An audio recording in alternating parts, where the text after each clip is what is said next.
in the morning he used to have, and I know he's interviewed a lot of rock and roll people there, and we're proud to have him with us here. And a long way from Beijing, China to Mansfield, Massachusetts, but here's the one and only Bob Costas. Hi, Bob. Hey, Carson, how you doing? And you're putting me to the test right away because John Mellencamp was supposed to be sitting right here, and as you can plainly see, he is not. But the show you referred to earlier, which was actually called Later, is where I first met John Mellencamp. I think around 1990 or 91, he was a guest on the show. So good, we brought him back a second night. We forged a friendship. And John, you're just going to walk right into the camera shot. Just walk right into the camera shot. Here he comes. Doing a little skulking sort of dance. And while John encourages you to eat organically, he also apparently encourages you to smoke a butt. Well, yeah, we're on the air. He tosses the butt, hopefully on the cement, and not into the little forest behind us. If all of a sudden the set goes ablaze, then we'll know what's going on. You also know for certain that we're live, because otherwise, if this was on tape, I'm pretty sure this lame segment would have been edited out. Now they're going to widen the camera out, and ladies and gentlemen, here is John Mellencamp, who has been with Farm Aid since its inception in 1985. I didn't know we were Somebody should have told me we were on the air. Well, I thought you're the professional. I was sitting here watching Carson, and all of a sudden he started talking about me, and the next thing I knew, there I was. And you were on the air. And here we are.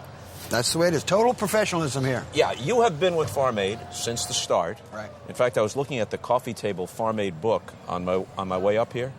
You were a very youthful guy in 1985. Well, what are you saying, Bob? I mean, you still look fantastic, but I mean, you were. What are you saying, Bob? You were a rock star presence in 1985. Not that you aren't still, but it's an evolved rock star presence.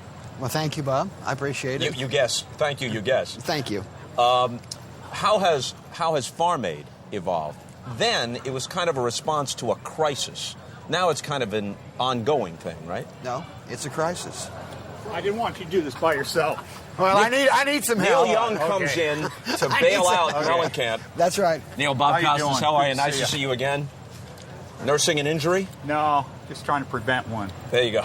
Well, you know the difference between purple and pink, don't you? Is Neil mic'd? Not yet. No. Neil is not yet mic'd. Oh, hey, no.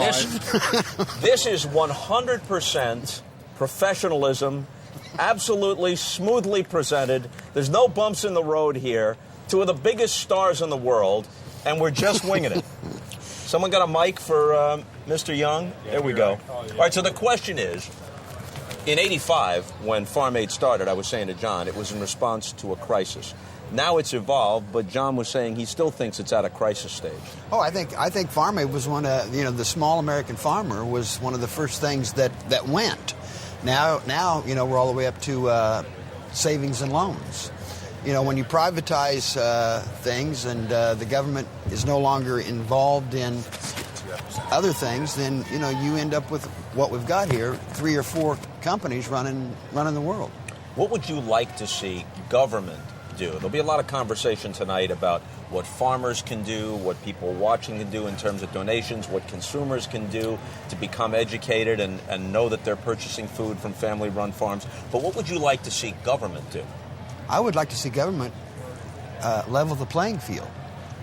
If they could just level the playing field and then people could get back to work and get back on the land, then I think things would be great. But the way that the laws are set up now, it's slanted so much to the big factory farms that the small guy doesn't have a chance. And that it is all over our country. Everywhere you look, the small guy has been squeezed out. I said today in a press conference in 1970, what was that guy's name? Butts. He was Earl Butts. Earl Butts was the agriculture Secretary of Agriculture. He said, "Get big or get out." And they have kept that motto pretty much since the 70s. And all the money they give to farmers, and they say, well, we're giving all this money to the farmers, and they only go to 5 corporations. It's just the big corporations. The family farmers don't see that money. Yeah. So the people we're supporting aren't getting the support.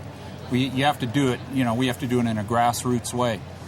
So that's why we do this. I think that 85%, if I remember the number right, I could be wrong, but 85% of all the money goes to 5 corporations, particularly in the cattle.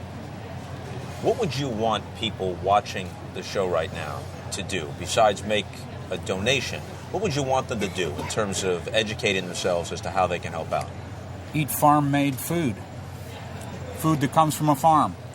Just organic or conventional, whatever, sustainable, good food. Eat good food, and then you're supporting the family farmer because you can't get it anywhere else. That is the idea, but in some places it's kind of hard, even for those who have that intention. It's kind of hard to figure out what's what. They go to the store, and if there isn't a Whole Foods or an organic market near them, they're trying to figure out what to do, and very often they make an honest mistake.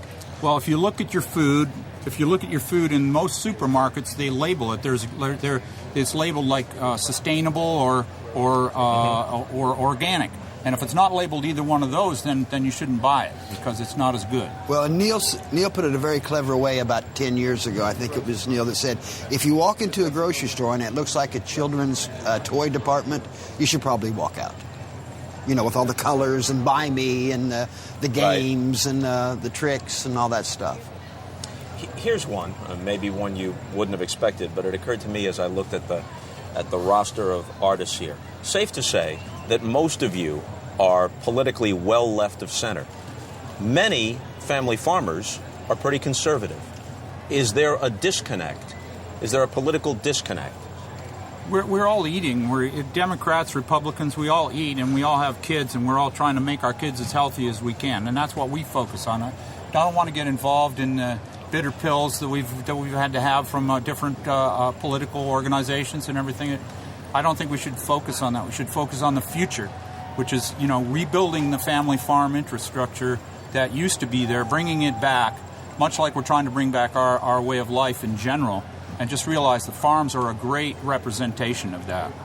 Of the entire nation and the community. Willie said it for years. How goes the United States, goes the family farmer. You've got a long-standing family connection yourself to farming. Right. Your grandfather was a farmer, right? Right. In Seymour, Indiana? Right. Does that account for this commitment in part? Not so much, but I live in a small town, and so I see that that the filling stations that used to be privately owned are now just the same place, and I see that the mom and pop stores that once upon a time, fed the downtown area. I see that the downtown area is gone and moved out to the interstate into a box store. And this all started, in 1985. I was 20-some years old, and I said, well, man, this place is changing. Why is it changing so rapidly? Now it's changed so much that we don't even recognize small-town America. We drive through in our buses. It's like a ghost town out there. Mm-hmm. You see town after town go across Kansas. You can't believe it. They're all closed down. I mean, all across the Midwest. There's towns that are empty. Some of them are starting to come back, but they used to have dealerships for John Deere tractors and things like that there, and support for all the farmers and everything. That's what the whole towns were built around. Then these big factory farms came in and bought up all the land and bought out the farmers and got their all their machines directly from headquarters in some city somewhere. So they all came. So the towns just dried up. So the whole thing it's symptomatic. I mean, we've been watching it happen for 23 years. It started before then. If it hadn't been for Bob Dylan saying, why doesn't somebody start something for the American farmers, at Live Aid. He said, I don't know why we don't help our own. And that's what gave Willie the idea. And so we did this, and we could see it. And when you drive around on the buses like we do, you see this.